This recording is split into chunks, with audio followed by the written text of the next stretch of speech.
Take a good look at this town. This is Manila, before the Japs took it. These people are friends. You'll be meeting them or people like them soon. This is the Philippines in 1940, a modern, civilized country, a piece of America, peopled with fellow Americans.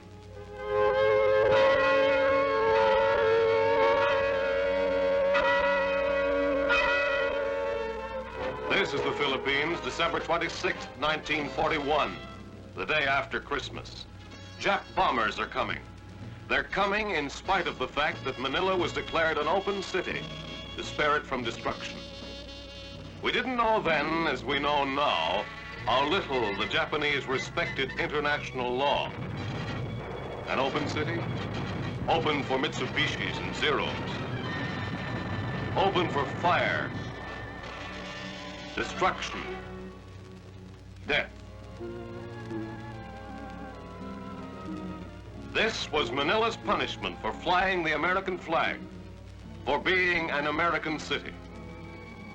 These scenes were taken by Japanese cameramen and captured by us. Here you see them on their triumphal march toward Manila. Where they found opposition, they destroyed it.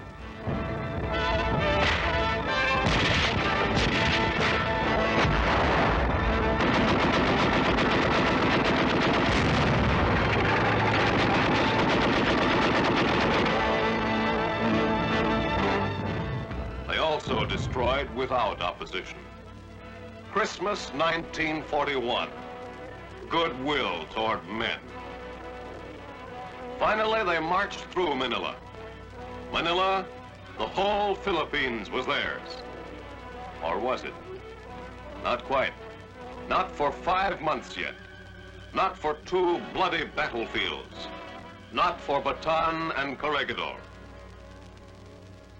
This is Corregidor, the rock. The rock in the gears of the Japanese war machine. The Japs are bombing us from outside. Look at those lamps sway.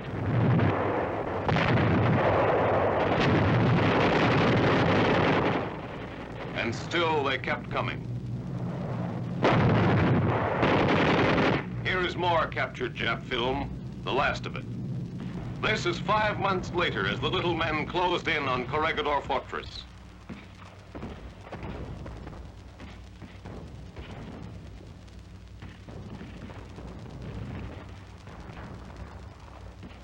The survivors were starving, wounded, short of medicine. They blasted us, burned us out until we surrendered. This is what was left of us. Prisoners of war. No, prisoners of the Japs. There's a difference.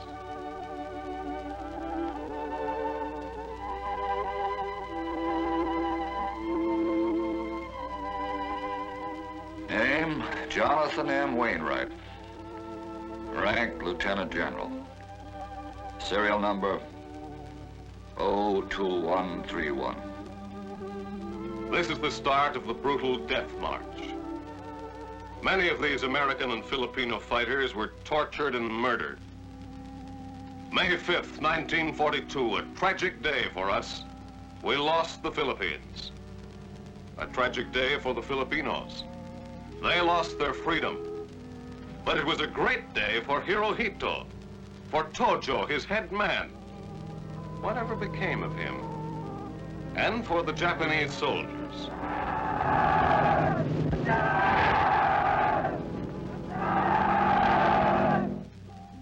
Look at this map.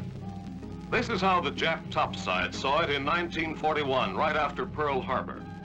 Vast, incredibly rich, the key to their push southward through the Pacific. The Jap stepping stone to New Guinea, Borneo, the Celebes, Java, Australia. Yes, even to our own west coast. They had to have it. Here's a $64 question. How many islands in the Philippines? The Japs knew the answer. 7,000. 7,000 islands. 7,000 stakes to the richest treasures in the South Pacific. Philippine chromite, the largest deposit in the world. Basis for chromium, stainless steel, and steel forgings. Gold, iron, coal, copper, oil. Most important of all, a population of 17 million. Slave labor for the Jap war machine. These are some of the reasons why they wanted the Philippines. Okay, you're heading back. Let's have a briefing. Let's take another look at the map. Philippines, 7,000 islands, 7,000 steps nearer Japan. 35 P-38 miles to Jap-held Borneo. 515 Liberator miles to Jap-held Indochina. 405 Flying Fort miles to Jap-held Hong Kong. 65 B-25 miles to Jap-held Formosa. 1,800 Super Bomber miles to Tokyo. That's how our topside sees it. A population of 17 million. 17 million people who trusted our friendship, fellow Americans. We promised them their independence for July 4th, 1946. We've pledged ourselves to go in and see that they get it on that date, or even sooner.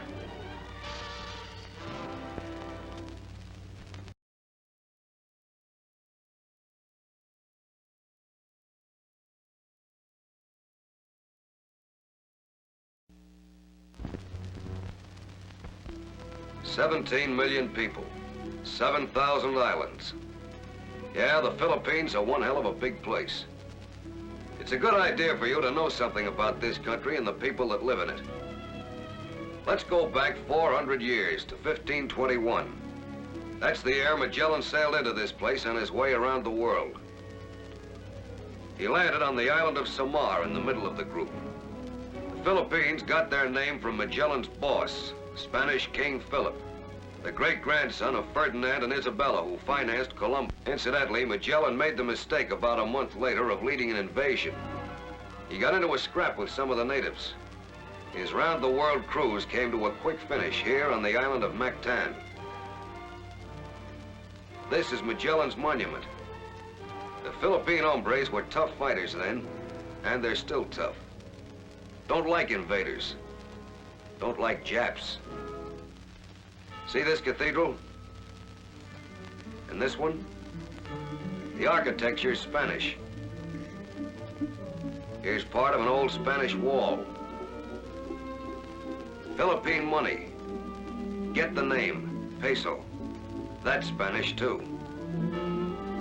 You'll find lots of Spain all through the Philippines. Reason? The Spaniards ran the Philippines for 3 centuries. That brings us right up to 1898. This is where we came in. Admiral Dewey. Fire when ready, Gridley. Battle of Manila. Too bad you can't see this in action. We didn't have a Signal Corps combat camera crew around in those days. Yeah, that's when we came in, the first time. For the past 40 years, 17 million Filipinos shared Uncle Sam with 130 million Americans. They have many universities, among them the great State University of the Philippines. This is the University of Santo Tomas.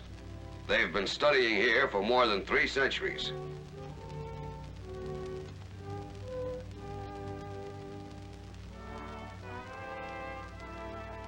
Silliman University on the island of Negros.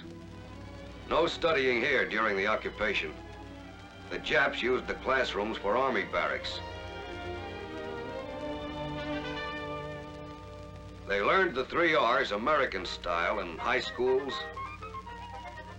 grade schools, everything taught in English. Kindergarten, just like at home. They shared our daily setting-ups.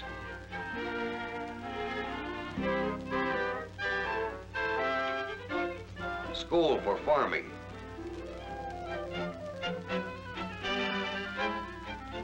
Filipinos also shared another kind of American school tradition, one of the U.S. Army's oldest and best, our West Point. It's the general. This picture was taken before the war, when he was in command of the military defense of the Philippines. There were some Americans who saw the need for organizing the defense of the Philippines long before the war. Working with the Philippine government, they set out to build a tight, hard army of Philippine regulars. Even long before Pearl Harbor, the Jap menace was there, ambushed behind diplomatic lingo and grins. Maybe you'll get to see the military academy on Luzon. It's modeled after our own West Point, right down to the uniforms and precision drilling of the cadets. The Filipino GIs were trained like us. We shared with them in this, too. There were 4 of these tough Filipino GIs for every American fighting and dying on Bataan and Corregidor. They've shared the fighting. They'll share the final victory parade. Supreme Court of the Philippines. They shared our long tradition of justice. Those fine, intelligent faces are the faces of civilized men, guarding the laws of a civilized nation, dealing in civilized justice, a term the Tokyo criminals don't understand. And here is their House of Congress. The Filipino legislators built their constitution based on ours. They made their laws as we do, by the consent of the governed. Laws for the Filipinos, by the Filipinos. They had a president. When the Japs invaded, he set up a government in exile in Washington to be ready for the day when we would liberate the Philippines and once more bring it into the society of free nations. His name, Manuel Quezon. Quezon did not live to see this moment of liberation. He died in America. But his vice president, Sergio Osmeña, is carrying on the same fight. Like Quezon, the second president of the Philippine Commonwealth wants only to see his country and his people living in independence. They are a deeply religious people. 90% of them are Christians. The Philippines is the only Christian nation in the Far East. They've been Christian ever since the Spaniards first got there.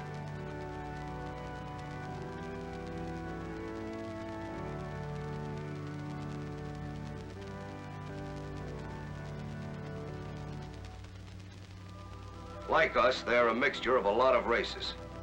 If you hit a beach like this down south on the island of Mindanao, you'll meet this kind of Filipino citizen, the Moro. The Moros are Mohammedans. They look peaceful here, but they can fight like hell. Their favorite weapon is the bolo, a wicked piece of steel a top sergeant could shave with. They use it on everything, including their enemies. They fought the Spaniards for over 300 years. After 1898, they fought us. Blackjack Pershing battled against them in his captain's bars long before he battled against the fathers of the Nazis at Chateau Thierry and the Argonne. In 1913, they buried the bolo as an instrument of war and took it up as a tool for peace and prosperity. They joined hands with the rest of the peace-loving Filipinos and earned their right to independence. Their biggest town is a place you've been hearing about, Zamboanga, the place where monkeys have no tails. That's one of the monks. See? Just a stump of a tail. When we get in, the Moros may put on a USO dance for us. It'll be like this.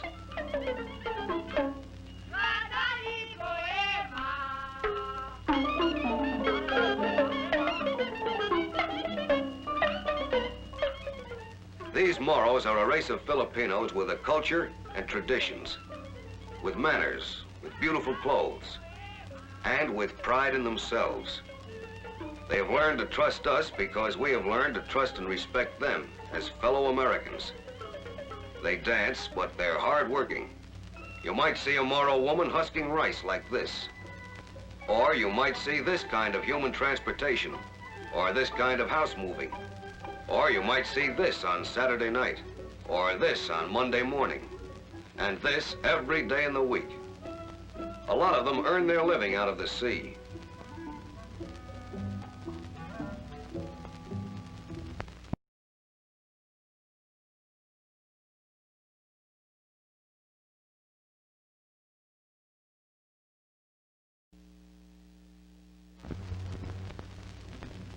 Make no mistake, the Moros are not fuzzy wuzzies.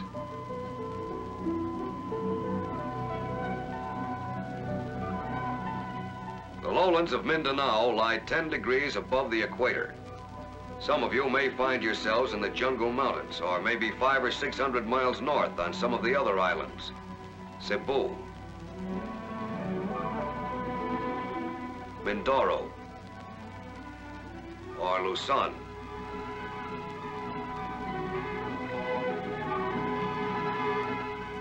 Here you'll meet another kind of Filipino citizen, the Negritos. These pint-sized guys are primitive and don't care who knows it. They don't like cities. They don't like clothes. They do like hunting, roast pig, and dancing. You can get them to like GIs by treating them with the respect you'd give a 6-footer. And here is another group of Philippine citizens called Igorotes. Don't be fooled by appearances. They're jungle farmers, and let's put it this way.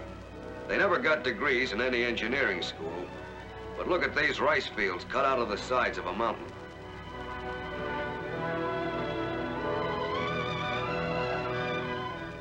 Maybe this wouldn't be tough to do if you had a flock of bulldozers and tractors, but this is all hand-carved. It took them a couple of centuries, but they did it, figured out all the problems. Laid in an irrigation system, built steps and paths so they could get around with their water buffaloes for plowing and planting. Made the whole thing pay back in rice.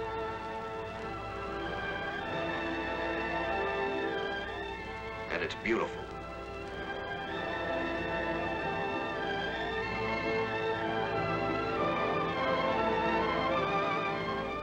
Have a dance? This one is done with rice stalks.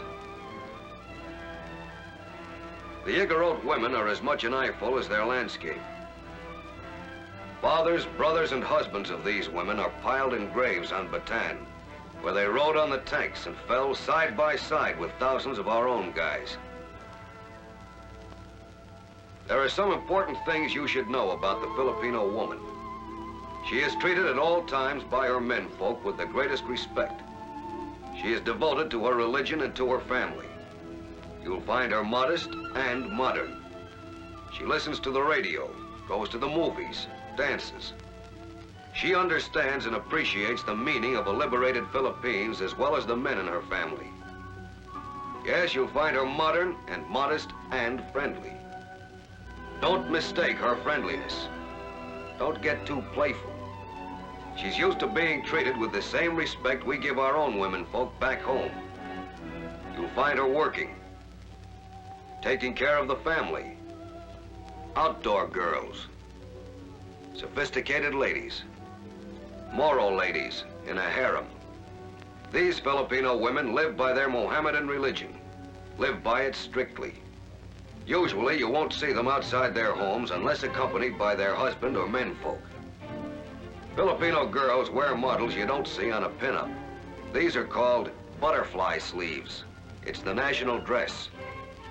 Soda fountain cuties, blues singers, women in white, jitterbugs.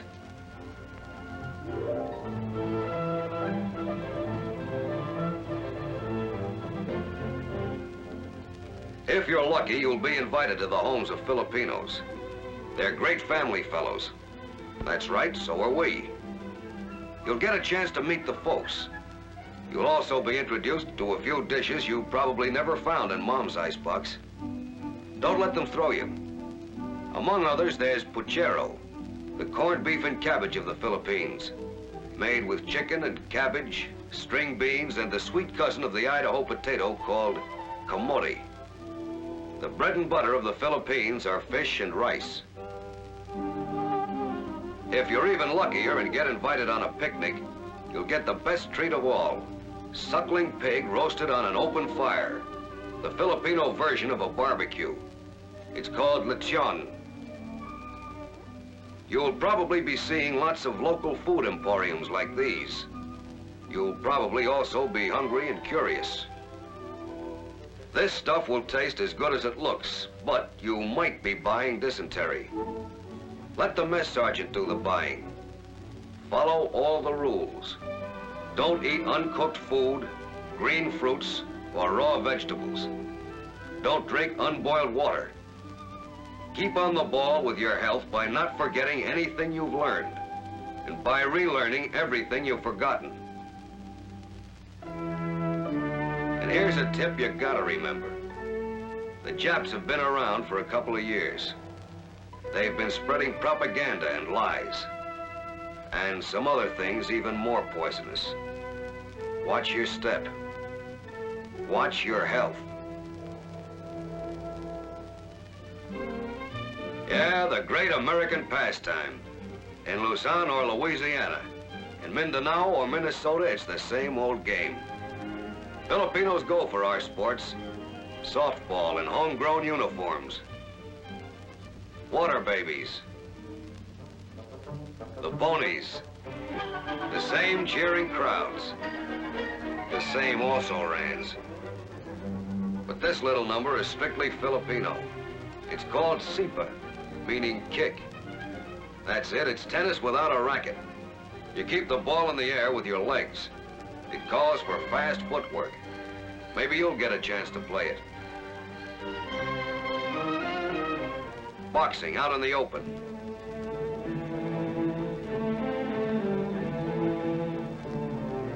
The juniors take to it like champs. Talking of champs, here's one you'll remember. Seferino Garcia, once world's middleweight champ. A Filipino boy. Another Filipino fight champ was Pancho Villa, former holder of the flyweight crown. Fair play, democracy, are at the bottom of American sports. The Filipinos take to them because they take to us. Do these remind you of home?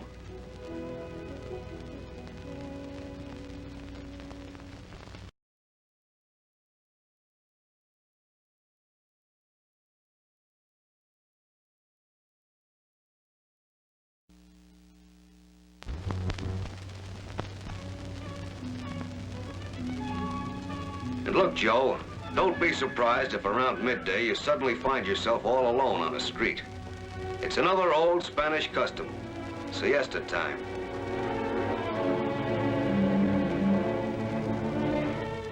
Get set for hot weather. We're right around the equator. March to May is generally the hottest time of the year. The heat is usually sticky, sweaty. But don't kid yourself. Siesta or not, these people know how to work and have plenty of big-time jobs to work at. Lumber, big timber, mahogany, hardwoods. The foothills and mountains on the islands are covered with them. The Japs had their eyes slanted on this stuff, saw it in terms of planes and ships long before we stopped thinking they were just dream boys. But millions of feet of good lumber was deliberately destroyed by the Filipinos before the Japs had a chance to grab it. Sugarcane, thousands of acres under cultivation. The Filipino sugar bowl was one of the world's biggest and richest. More than 1 million men and women kept filling it. It went out by boatloads. Coconuts. The Japanese wanted control of this business too. Know why? Coconut oil makes glycerin. Glycerin makes high explosives. High explosives make supermen. Supermen make war. Rubber. The Philippines have this white gold growing in their backyards.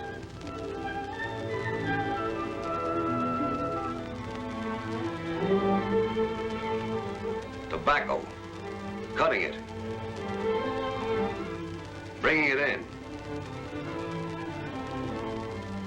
Here in one of the factories, they're rolling the leaf. Perfectos, stogies, maybe rope. But it all adds up to a big-time business.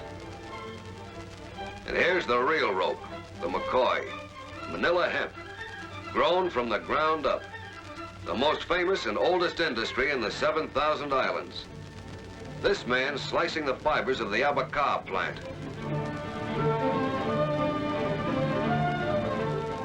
Shredding out the long, tough strands.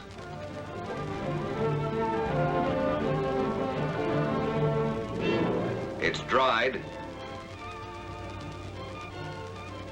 then twined.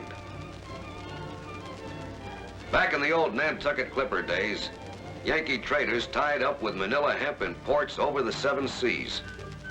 War or peace, it's still sailing the 7 seas.